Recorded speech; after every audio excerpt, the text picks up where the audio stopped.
Merci, Monsieur le Président. Comme vous le dites très bien dans votre introduction, il s'agit ici du premier rapport développement durable de votre mandature, après son absence remarquée en 2015. Et avant toute chose, je pense que je voudrais remercier les services qui ont fait ce travail. Il y a des choses très intéressantes, des actions aussi, je pense, qui peuvent être qualifiées de remarquables.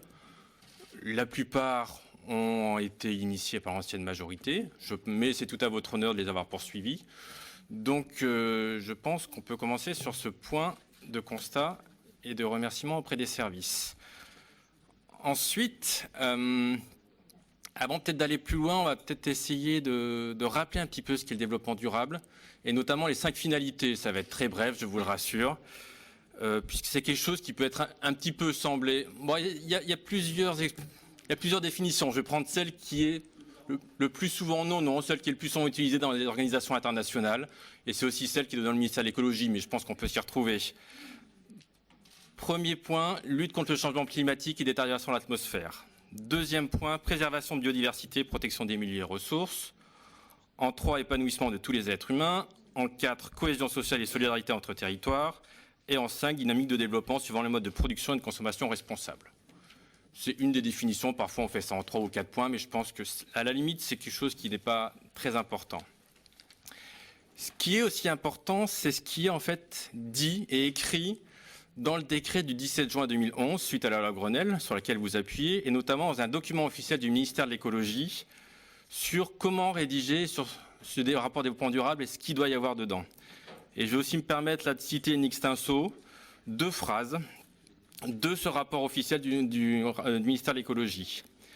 Il est attendu que le rapport développement durable d'une collectivité présente une synthèse des actions, politiques et programmes publics de la collectivité au regard de ses 5 finalités, ou 3 ou 4, suivant vos définitions.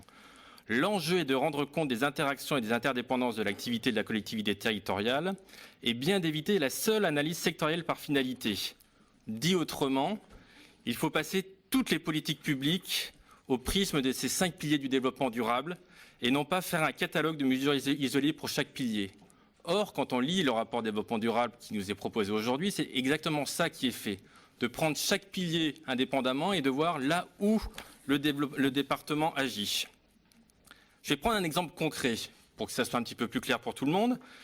Et tout autant que vous ne pouvez ne pas être dogmatique, ce que vous dites dans votre introduction, je vais aussi vous prouver que nous pouvons aussi nous-mêmes ne pas être dogmatiques.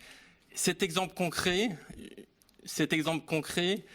je vais le prendre pour illustrer le cas du tunnel du Chambon. Comment analyser ce projet de percement d'un tunnel du Chambon au prisme du développement durable?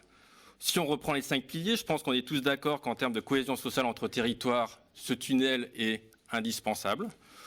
En termes de lutte contre le changement climatique, il peut y avoir des débats, mais si on regarde un petit peu le CO2 échangé, suivant si on passe par le col du Lautareille ou par Gap et toutes les Hautes-Alpes, on peut aussi penser que dans un certain sens, la lutte contre le changement climatique peut bénéficier ou avoir un impact neutre avec ce nouveau tunnel. En termes d'épanouissement de tous les êtres humains, là aussi on peut avoir un impact neutre ou positif. Par contre, en termes de biodiversité, on peut voir un impact qui est négatif. Et au bout du compte, quand on analyse ce projet pris globalement, on se rend compte que le bilan est globalement positif ou neutre. Et c'est un petit peu ça qui explique le fait que nous, en tant que groupe politique, nous avons toujours voté le financement du Chambon. Or, ce travail de s'appuyer sur les 5 piliers devrait être fait pour toutes les politiques publiques et non pas uniquement raisonner par petits bouts comme vous le faites dans votre rapport de développement durable, ou au moins dans un premier temps sur les politiques les plus structurantes et notamment le plan de relance. Et c'est ce que nous demandons depuis toujours, car aujourd'hui, quel est le bilan du plan de relance? Nous avons uniquement un montant global d'investissement indifférencié. Certaines politiques peuvent être bénéfiques, quand on parle de rénovation de collèges ou quand on parle de culture, mais d'autres sont beaucoup plus sujettes à discussion. Excusez-moi, parce que là, le rapport qui vous est présenté, sauf erreur de ma part, c'est 2015.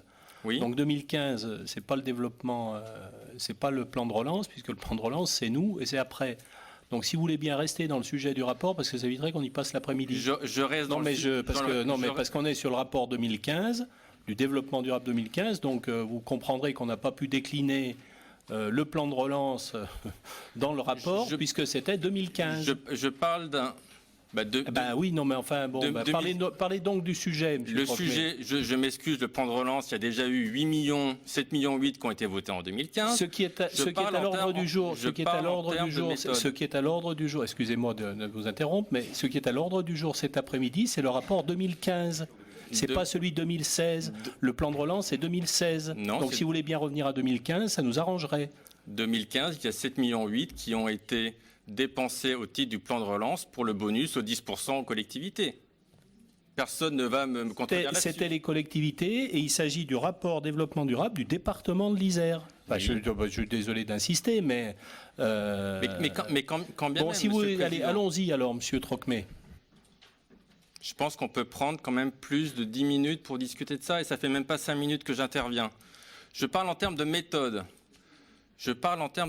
Monsieur le Président. C'est comment envisage-t-on le développement durable? Est-ce qu'on regarde chaque petit bout et chaque petit pied du développement durable, ou est-ce qu'on raisonne globalement sur les politiques publiques et comment on construit une politique publique pour que la situation en termes de développement durable s'améliore à terme dans notre collectivité? Sur le plan de relance, excusez-moi de reparler de ça, mais moi je serais très heureux si l'année prochaine, mais c'est aussi de la prise de décision, si l'année prochaine on analyse le plan de relance globalement en regardant les 5 piliers et sans prendre les choses petit bout par petit bout.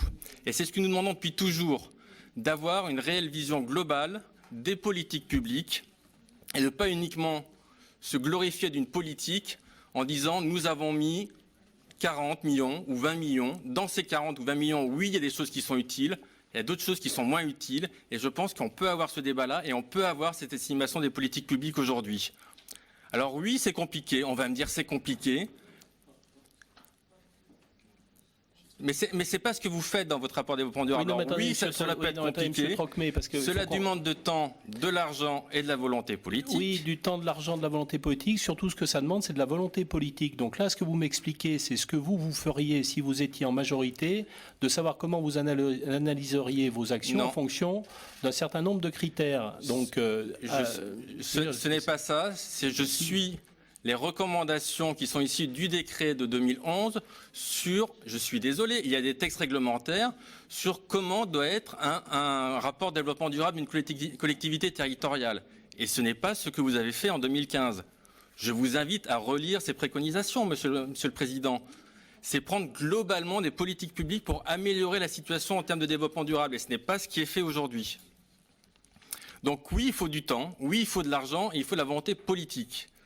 Vous n'en manquez pas pour pointer les satellites et les associations qui sont sommées de rendre des comptes continuellement.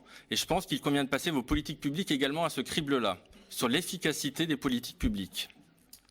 En outre, il est demandé explicitement de donner des objectifs chiffrés pour l'avenir. Or, c'est quelque chose qui manque cruellement à votre rapport du développement durable, puisqu'en termes de perspective, on a uniquement des grandes orientations qui sont qualitatives et qui ne permettent pas de se rendre compte si les objectifs sont remplis l'année prochaine ou les années à venir.